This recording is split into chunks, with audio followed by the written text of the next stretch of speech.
오늘 본문에 의로운 사람 노아가 홍수 끝난 후에 큰 실수한 이야기 나옵니다.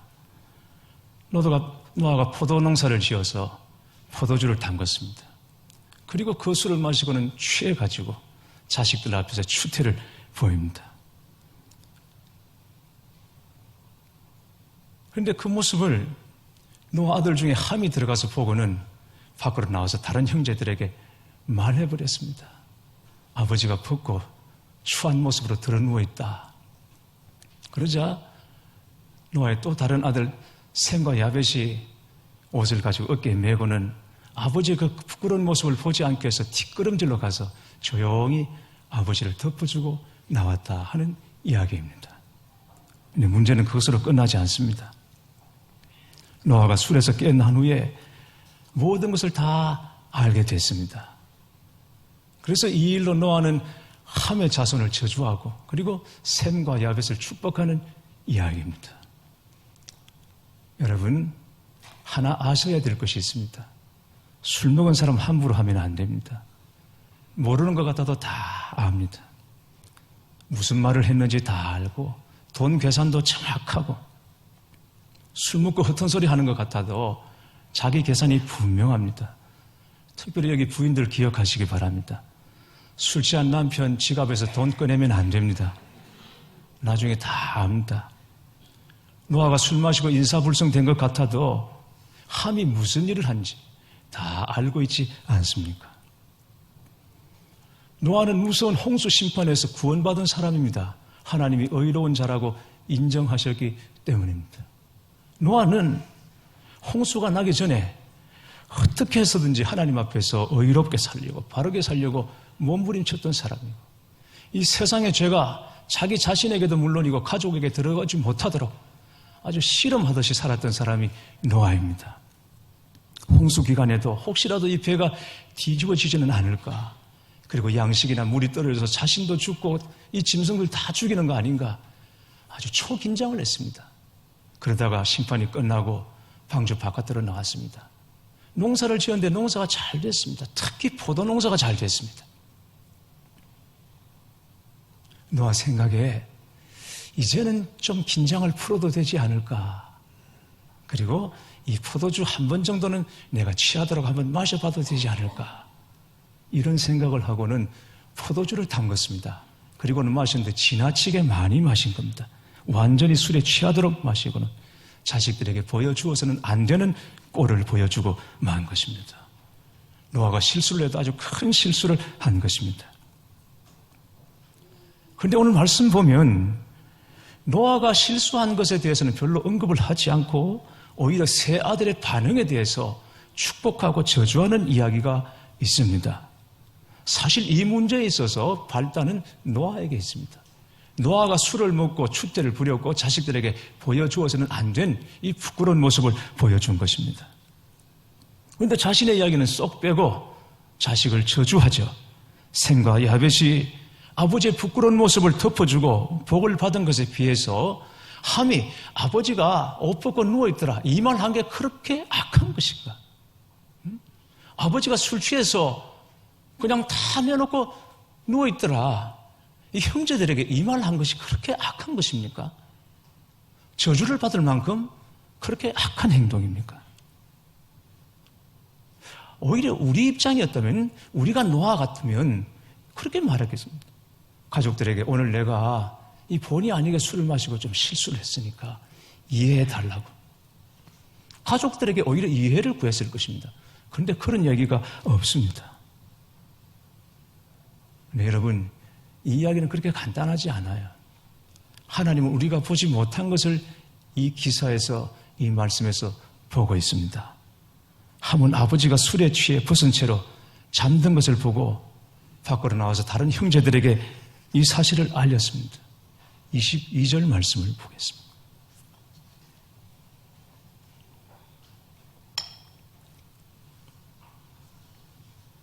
(22절에) 보면 가나안의 아버지 함이 그의 아버지의 하체를 보고 밖으로 나가서 그의 두 형제들에게 알림해 그랬습니다. 여기 알렸다라는 말이 나옵니다. 아버지 하체를 보고 셈과 야벳 두 형제에게 알렸습니다. 그런데 여기 알렸다는 말은 단순히 자기가 본 것을 그대로 말했다는 것이 아닙니다. 이 알렸다는 말의 원어를 보면 비난하고 그리고 경멸했다라는 의미를 가지고 있습니다. 들어가서 아버지가 술 취해 벗은 몸으로 잠든 것을 보았습니다. 그리고는 나와서 아버지가 하고 있는 꼴을 좀 보라. 형제들에게 말한 겁니다. 노아의 집에는 자식들만 있는 게 아닙니다. 며느리들도 있고 아마 손자, 손녀들도 태어났을 것입니다. 그럼에도 불구하고 벗은 채로 정신없이 잠들어 있는 아버지를 그대로 두고는 나와서 아버지 꼴을 좀 보라. 비난하고 경멸했습니다. 톡톡히 한번 망신을 당해보라.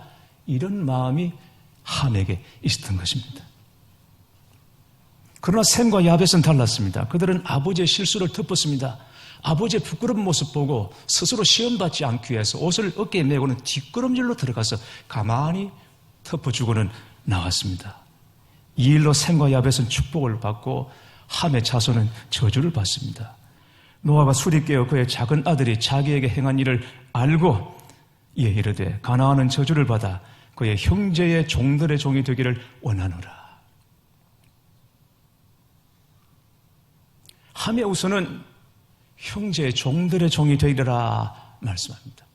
사람이 누군가의 종이 되는 것만 해도 비참합니다. 그런데 종들의 종이 된다. 그 종의 종이 되는 것은 얼마나 비천한 처지로 떨어지는 것을 말하는 것이겠습니까? 그런데 여러분 이상합니다. 말씀을 보면 이상한 것이 있습니다. 아버지를 비난하고 경멸한 것은 분명히 함인데 저주는 함이 아니라 그의 아들 가나안이 받습니다. 여러분 생각해 보세요. 여기 할아버지들 계시죠? 아들이 잘못했다고 손자를 이렇게 저주합니까? 아들에게 나무라고 말 일이지 아들이 잘못한 거 가지고 손자를 저주하는 할아버지가 어디 있습니까? 그런데 노아는 그렇게 합니다. 자기가 벗은 것 보고 얘기한 것은 함입니다. 그런데 저주는 함이 아니라 그의 아들 가나안을 향하여 하고 있습니다. 가나안의 아버지 함이 그의 아버지의 하체를 보고 밖으로 나가서 그의 두 형제에게 알림해 함을 가나안의 아버지라고 말하고 있습니다. 그래서 어떤 학자들은 말하기를 노아가 벗은 것을 제일 먼저 본 사람은 함이 아니라 그의 아들 가나안이었을 것이다 라고 추측을 하기도 합니다. 그러나 성경 앞뒤를 다 봐도 그걸 뒷받침할 만한 아무런 근거가 없습니다. 다만 여기서 우리가 하나 기억해야 할 것이 있습니다. 이 성경에서 말하는 이 저주, 노아가 한 이 저주라는 것이 도대체 뭔가 하는 것을 알아야 할 필요가 있습니다. 세상에서는 화가 나서 욕을 퍼붓고 악담하는 것, 이걸 저주라고 하죠. 그러나 성경의 저주는 그렇지 않습니다. 어떤 사람이 하나님의 말씀을 벗어나서 잘못된 길로 가고 있는 것을 보면 그 길로 쭉 가면 망한다라고 말하는 것이 저주입니다. 구약의 예언서를 보면 선지서를 보면 다 그런 말씀이죠. 하나님을 떠나 불순종하고 그렇게 나가면 망한다.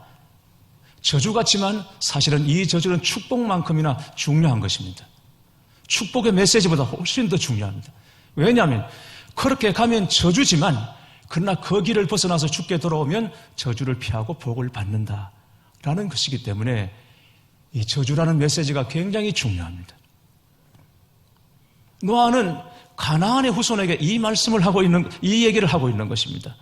함이 한 일이 분명 잘못된 일이지만 그러나 노아가 더 걱정하는 것은 이 함보다도 그의 아들 가나안이 가지고 있는 이 기질, 아버지가 가지고 있는 그의 아버지 함이 가지고 있는 기질, 이 기질이 가나안에게 더 두드러지게 더 강하게 나타나고 있는 것을 보았던 것이죠. 그래서 가나안아, 너 그렇게 계속 살면 망한다라는 얘기인 것입니다. 아버지보다 더 부정적인 것이 이 손자에게 있는 것을 노아가 보았습니다. 아버지에게 물려받은 것입니다. 그거 끊어버리지 않으면, 그거 해결하지 않으면 너 망한다. 이런 이야기를 노아가 하고 있는 것입니다.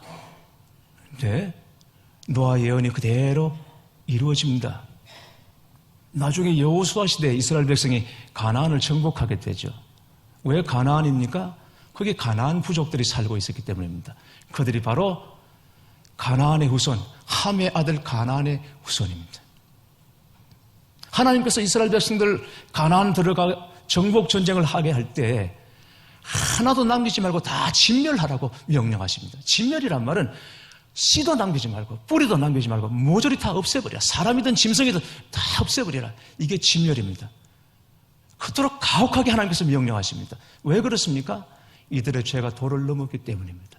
우상숭배가 들끓고 특별히 가나안 사람들이 가지고 있던 죄가 이 성적인 타락이었습니다. 용서받지 못할 만큼 타락해버렸습니다. 도가 넘어버렸습니다. 함이 아버지 노아가 잠들어 있는 장막에 들어가서 아버지를 보았다고 그랬죠. 그때 그 보았을 때 그냥 잠든 모습을 얼핏 본 것이 아니라 그 잠든 모습을 뚫어지게 쳐다보면서 성적인 상상과 집착을 하게 되었을 것이다 라고 이해하는 사람도 있습니다. 근데 노아는 그랬다면 가나안에게서 함이 가지고 있는 그 집착과 성적인 토착증에 대해서 더 심각하게 할아버지로서 보았던 것이죠. 그거 해결하지 않으면 안 된다. 근데 결국은 가나안이 망합니다. 온 나라 백성들이, 그 주민들이 성토착증 환자처럼 그렇게 엄난했습니다. 영적으로, 육적으로 엄난했고 우상을 섬기고 결국은 그들이 진멸당하여 망하고 말죠. 가나안의 후손이었습니다. 사랑하는 교회 여러분, 오늘 말씀에서 우리가 뭘 깨닫습니까? 다른 무엇보다도 남의 허물을 덜추어내는 것은 작은 일 같아도 엄청나게 심각한 큰 죄라는 것을 아셔야 합니다. 자기 자신뿐 아니라 후손에게도 이어지는 저주가 될 수 있습니다. 그런 남의 허물을 덮어주는 것은 자신뿐 아니라 후손에게도 이어지는 축복이 된다는 것을 기억하시기 바랍니다. 우리가 믿는 하나님이 어떤 분이십니까? 속죄의 하나님이십니다. 속죄의 하나님은 죄와 허물을 덮어주신다는 뜻입니다. 그렇다고 죄를 용납하신다는 말은 아닙니다. 죄는 심각하게 보시고 큰 문제로 보시지만 그런 희생을 통하여 하나님께서 직접 희생을 통하여 그 죄와 허물을 덮어주십니다. 아담과 하와가 선악과를 먹고 하나님 앞에 불순종함으로 자신들이 벗은 것을 알고 부끄러워서 숲에 숨었습니다. 무화과나무로 대충 가렸습니다. 그래도 그 가릴 수가 없습니다. 그러자 하나님께서는 짐승을 잡아 희생의 피를 흘리고 가죽옷을 입혀주셨습니다. 신약에 넘어오면 가늠하다 현장에서 붙잡힌 여인이 있는데 사람들이 돌을 가지고 다 던져 죽이려고 합니다. 그때 예수님께서 죄 없는 자가 먼저 돌로 치라. 그리고 난 다음에 나도 너를 정죄하지 아니하노라. 그 여인의 죄와 허물을 덮어주셨습니다. 그리고는 마침내 예수님 자신이 십자가 희생제물이 되셔서 피 흘려 죽으심으로 저와 여러분의 죄에 대해서 가리워주시고 덮어주신 것입니다. 우리의 모든 죄와 허물을 보혈로 덮어주신 것입니다. 그래서 저와 여러분이 그리스도인으로 하나님의 자녀로 그리고 주의 자녀로 사는 것입니다. 잠시 후에 성찬식을 할 텐데 성찬은 이게 단지 기념하는 것이 아닙니다. 주님의 살과 주의 피를 먹는 거룩한 의식입니다. 우리 개신교에 남아있는 두 가지 의식, 이 성찬과 세례식입니다. 너무너무 중요하죠. 기둥과 같습니다. 주의 살을 먹고 주의 피를 마시는 의식이죠. 여기 우리가 어떻게 담대함을 가지고 나옵니까? 죄 많은 우리가 주님께서 피로 보혈로 우리를 덮어주시고 가려주셨기 때문에 어로인 산 아주 의로운 것처럼 우리가 정직한 자인 것처럼 그렇게 나와도 주님이 탓하지 않습니다. 왜냐하면 우리를 예수님으로 봐주시기 때문입니다. 예수님을 우리에게 주시고 피 흘려 죽게 하심으로 예수님이 우리 안에 들어와 계시고 그래서 우리의 본성으로 우리의 본 모습으로 보시지 않고 예수님을 우리를 봐주시고 우리 안에 계신 성령으로 저와 여러분을 봐주시기 때문에 주님 앞에 담력을 가지고 나올 수 있고 그리고 어떤 기도든 주님 앞에 내놓고 기도할 수 있는 것입니다. 죄와 허물을 가리워 주셨기 때문인 것이죠. 홀로 된 한 여인이 어린 딸 하나를 데리고 정말 어렵게 살았습니다.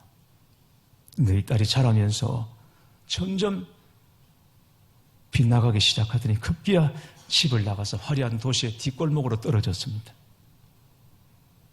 율라가에서 그의 삶은 찢겨지기 시작했습니다. 뒤늦게 후회했지만 다시 돌아가기에는 너무 늦었다고 생각했고, 그리고 이제는 다시 엄마를 만날 용기조차 내지를 못했습니다. 그래도 엄마는 딸이 돌아오기만을 기다리고 또 기다렸습니다. 그러다가 엄마는 딸을 찾아서 자신이 직접 그 지독한 죄로 가득한 그 도시의 뒷골목으로 들어갔습니다. 딸이 있을 만한 곳을 찾았지만은 도무지 딸을 찾을 수가 없었습니다. 엄마는 마침내 딸을 찾는 전단을 만들어서 전봇대와 벽에 붙이기 시작했습니다. 우리도 가끔 볼 수 있죠. 강아지도 찾고 사람도 찾고, 그리고 우유팩에 이뤄진 아이들 얼굴도 나오고 인쇄되어서 나와서 찾는다는 광고나 전단을 여러분 보지 않습니까? 이 엄마가 뒷골목에서 그 율라가에서 딸을 찾다가 못 찾아서 마침내 전단을 만듭니다. 사랑하는 딸아, 엄마는 이미 용서했다. 주지 말고 돌아오라. 그리고는 전단을 곳곳에 다 붙입니다. 근데 이상합니다. 딸을 찾는데 그 전단에 딸의 사진이 붙은 것이 아니라 엄마의 사진이 붙은 것입니다. 사람을 찾으면 이런 사람의 얼굴이 붙어야 하는데 찾는 사람의 얼굴이 거기 붙은 것입니다. 어느 날 딸이 새벽까지 술을 마시고 비틀거리다가 벽에 낯익은 얼굴을 발견하고 다가가 보니 엄마였습니다. 거기 부끄러운 모습의 엄마가 그 부끄러운 자리에 엄마 사진이 붙어 있는 것입니다. 사랑하는 내 딸아, 엄마는 너를 용서했다. 돌아오라. 딸은 왜 자기 사진이 거기 붙지 않고 엄마 사진이 붙었는지를 압니다. 마지막까지 딸을 보호하려고, 허물을 덮으려고 했던 것입니다. 여러분 생각해 보십시오. 거기 딸의 사진이 붙으면 돌아올 수 있겠습니까? 더 깊은 수렁으로 빠져들지 않겠습니까? 엄마는 그걸 알았던 것입니다. 그래서 딸의 사진이 아니라 자신의 사진을 붙이고 돌아오라. 엄마가 기다린다. 딸은 거기서 주저앉아 엉엉 울다가 다시 엄마에게 돌아가리라. 용기를 내고 결심하게 되는 것입니다. 교회 여러분, 하나님께서 우리에게 주시는 가장 큰 은총이 무엇입니까? 죄를 사해 주시는 것입니다. 우리가 다 천국에 가게 될 텐데 천국에서 누리는 가장 큰 복이 무엇입니까? 다른 게 아닙니다. 속죄함의 복입니다. 거기서 하나님은 우리 죄를 따지지 않습니다. 우리 죄를 문책하지 않습니다. 묻지 않으십니다. 속죄해 주십니다. 독생자 예수님처럼 우리를 맞아주시고 환대해 주시는 것입니다. 그래서 아버지의 허물을 덮은 셈과 야벳을 보시고 하나님은 너무 기뻐하셨고 그들을 축복한 것입니다. 그러나 마귀가 누구입니까? 마귀는 끊임없이 참수합니다. 사람들의 죄를 보고 그냥 넘어가지 못합니다. 어떻게 해서든지 그 죄를 덜추어내고 끝을 보려고 합니다. 욥기를 보십시오. 없는 죄까지도 만들어서 사람을 끝장을 내려고 하지 않습니까? 이게 마귀의 역사입니다. 그래서 하나님은 함이 아버지 노아의 허물을 덜추어내고 소문내고 흉본 것을 저주한 것입니다. 하나님께서 여러분 사랑하시는 줄 믿으시죠? 우리가 사랑스러워서가 아닙니다. 우리가 죄인이지만 예수님 안에서 사랑하시는 자가 된 것입니다. 우리 안에 예수님이 계시기 때문입니다. 그래서 내 모습이 아니라 주님으로 오늘도 저와 여러분을 봐주십니다. 성령으로 봐주시는 것입니다. 그러므로 우리가 누군가의 허물을 덜추어내고 판단하고 정죄하면 하나님이 싫어하십니다. 화내십니다. 그러나 누가 우리의 허물을 덮어주면 하나님께서 기뻐하시고 복 주십니다. 얼마나 놀라운 은혜입니까? 이것을 믿는다면 어떤 사람의 잘못이 내 눈에 뜨일 때 정말 조심해야 합니다. 그가 하나님의 사랑하시는 자일 수 있기 때문입니다. 그의 허물을 덜추어내면 하나님이 진노하시고 그의 허물을 덮고 말없이 기도하면 하나님께서 복 주실 줄 믿습니다.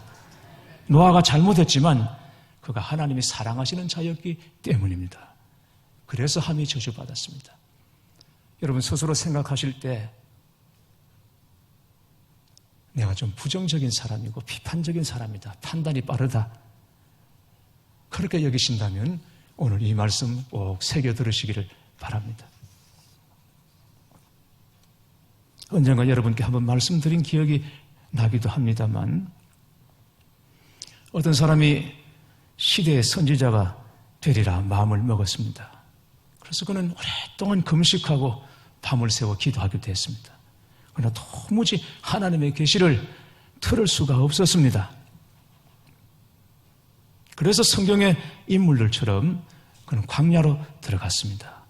광야에서 몇 날 며칠을 헤매다가 완전히 지쳐갈 무렵에 쓰러질 지경에 한 양치기 움막에 이르르게 됩니다. 거기서 이 사람의 자초지종을 들은 양치기가 말합니다. 그렇다면 비가 오는 날 들판에 나가서 팔을 벌리고 얼굴을 하늘로 향하십시오. 그러면 하나님으로부터 어떤 계시를 받게 될 것입니다.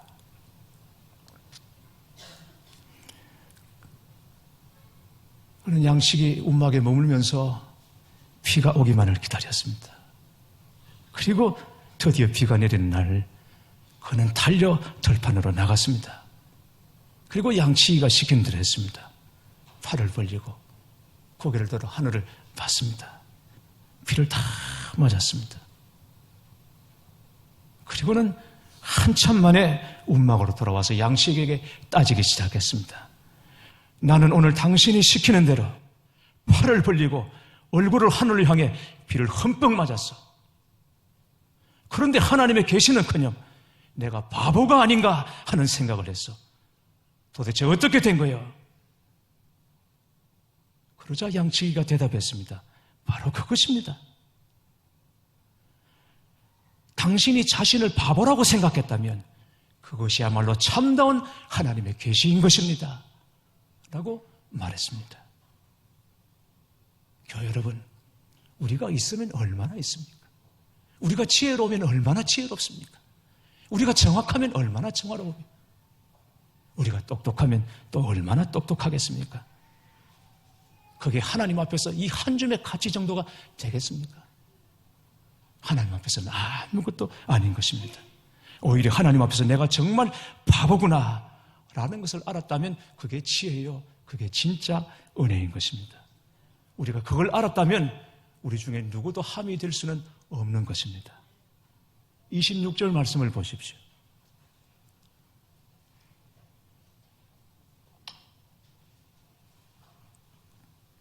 (26절) 말씀 보면 또 이르되 셈의 하나님 여호와를 찬송하리로다. 셈의 하나님 여호와를 찬송하리로다. 아버지의 허물을 덮어준 셈의 하나님, 셈이 그 하나님을 찬송하게 되리라고 축복하고 있습니다. 셈의 하나님 여호와를 찬송하리로다. 하나님 이름 앞에 자신의 이름이 붙는 것만큼 영광스러운 일이 어디 있겠습니까? 아브라함의 하나님, 이삭의 하나님, 야곱의 하나님, 그리고 아묵의 하나님, 셈의 하나님을 찬송하리로다.